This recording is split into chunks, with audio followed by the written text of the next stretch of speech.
Hi hello నమస్తే welcome back to our channel princess Vrinda. మేము ఈరోజు చికెన్ బిర్యానీ చేస్తున్నాం. దానికోసం చికెన్ పెద్ద పెద్ద పీసెస్గా కట్ చేసాం. బిర్యానీకి పెద్ద పీసెసే ఉండాలిగా, సో పెద్ద పీసెస్ తీసుకున్నాము. దానికి కావాల్సిన ఇంగ్రీడియంట్స్ అన్నీ కూడా ముందుగానే రెడీ చేసి పెట్టుకున్నాము. దాల్చిన చెక్క, ఇలాచి, లవంగాలు, జీలకర్ర, కొద్దిగా బగారాకు, ఇవన్నీ కూడా ముందుగానే రెడీ చేసి పెట్టుకున్నాము. చికెన్ క్లీన్ చేసి ఇచ్చాక మా తమ్ముడు మొత్తం బగారా ఐటమ్స్ ఆ చికెన్లో వేశాడు. తర్వాత టేస్ట్‌కి తగ్గట్టు కారం, సాల్ట్ ఈ 2 వేశాడు. మీ టేస్ట్‌కి తగ్గట్టు మీరు కారమును, ఉప్పు అడ్జస్ట్ చేసుకోండి. తర్వాత కొద్దిగా గరం మసాలా పౌడర్, కొద్దిగా ధనియాల పౌడర్, కొద్దిగా పసుపు, కొద్దిగా అల్లం వెల్లుల్లి పేస్ట్ వేశాడు. అయితే మేము ముందుగానే పచ్చిమిర్చి, పుదీనా, కొత్తిమీర, ఇప్పుడు స్ప్రింగ్ ఆనియన్స్ ఎక్కువొస్తాయి కదా! సో, ఆనియన్స్ ఒక ఆకులుంటాయి కదా! అవన్నీ కూడా కట్ చేసాము. అవి కూడా మేము ఈ బిర్యానీలో యూజ్ చేసాం. అందుకే కొంచెం టేస్ట్ మాత్రం చాలా బాగుంది.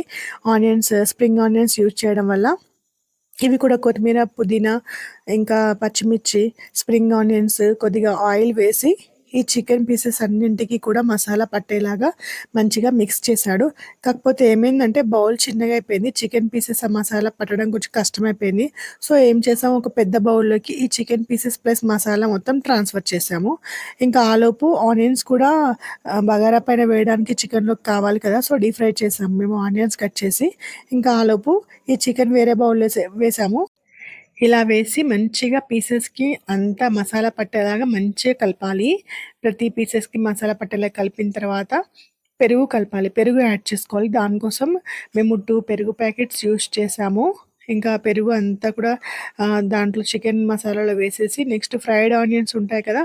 అవి కొద్దిగా దీంట్లోకి కొద్దిగా రైస్‌లో పైన డెకరేషన్‌కి వాడాము. కొన్ని ఫ్రైడ్ ఆనియన్స్ వేసి ఇంకా మంచిగా కలిపాము.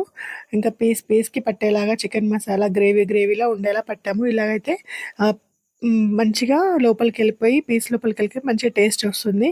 ఇంకా బాస్మతి రైస్ మెజర్‌మెంట్ తీసుకున్నాము. 3 కప్స్ 1½ కేజీ చికెన్‌కి. ఇంకా దాన్ని 2 టైమ్స్ కడిగి వాష్ చేసి పెట్టాము. ఒక చికెన్ మంచిగా ఒక 2-3 అవర్స్ పైనే, మినిమమ్ 4 అవర్స్ మంచిగా నానిందనుకుంటాను. తర్వాత రైస్ కూడా 1½ అవర్ ఏమో నానబెట్టాము. తర్వాత ఒక పెద్ద బౌల్ తీసుకొని దానిలో ఆయిల్ వేసి, బగారా ఐటమ్స్ వేసి, షాహీ జీరా ప్లస్ నల్ల యాలకులు, మిర్చి, స్ప్రింగ్ ఆనియన్స్, పుదీనా ఇవన్నీ, కొంచెం కొత్తిమీర ఇవన్నీ వేసి కూడా మంచిగా ఫ్రై చేసాము. కొద్దిగా అల్లం పేస్ట్ కొద్దిగా వేసాము. వేసి వాటిని కూడా మంచిగా ఫ్రై అయిన తర్వాత ఇంకో వాటర్ కంటెంట్ మనం రైస్ ఎంత తీసుకున్నామో దానికి కొద్దిగా, ఇప్పుడు 1 గ్లాస్ రైస్‌కి 1 గ్లాస్ వాటర్ పోయాలి, బాస్మతి రైస్ కాబట్టి. సో అలా వాటర్ వేసేసి రైస్‌కి సరిపడా సాల్ట్ కూడా వేసుకోవాలి. సాల్ట్ కొంచెం తక్కువగా వేసుకోండి, ఎక్కువైతే అడ్జస్ట్ చేయడం కష్టమవుతుంది కదా! సో వాటర్ బాయిల్ అయిన తర్వాత నెక్స్ట్ ఈ నానబెట్టిన రైస్ ఏదైతే ఉందో అది దాంట్లో వేసేయాలి. ఇంకా నెక్స్ట్ దాన్ని ఏం చేయాలంటే, మనం మ్యారినేట్ చేసుకున్న చికెన్ ఉంది కదా, దాన్ని ఒక పెద్ద బౌల్‌లో తీసుకొని కాసేపు మంచిగా ఉడకబెట్టుకోవాలి. ఒక 15-20 మినిట్స్ అట్లా.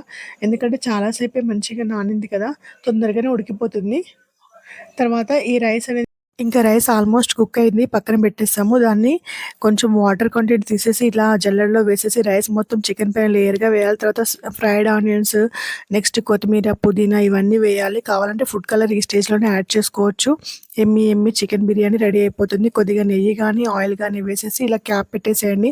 ఒక 15-20 మినిట్స్ కొంచెం ఉడికిన తర్వాత ఆ కట్టెలు తీసేసి నిప్పుకల మీద ఉడకబెట్టండి. ఒకవేళ కట్టెల పొయ్యి మీద చేయలేని వాళ్ళు నెక్స్ట్ ఇంకేంటంటే మామూలుగా స్టవ్ మీద కూడా చేసుకోవచ్చు. కొంచెం లో ఫ్లేమ్‌లో పెట్టుకోవాలి. యమ్మీ చికెన్ బిర్యానీ రెడీ అయిపోయింది. ఒక 15-20 మినిట్స్ అలా వదిలేసాము పొయ్యి మీద. తర్వాత దించేసాము. ఫైనల్‌గా చికెన్ బిర్యానీ అయితే చాలా టేస్టీగా ఉంది. యాక్చువల్‌గా మా తమ్ముడు చేస్తాననుకున్నాడు, కానీ వాడు బిజీ వల్ల నేనే చివరిగా చేయాల్సొచ్చింది. వాడే కలిపాడు. చివరిగా నేను చేయాల్సొచ్చింది బిజీ వల్ల. Thanks for watching. Please subscribe. మీరు కూడా ఇలా చేసుకొని ఎలా వచ్చిందో చెప్పండి. Thank you for watching. Bye.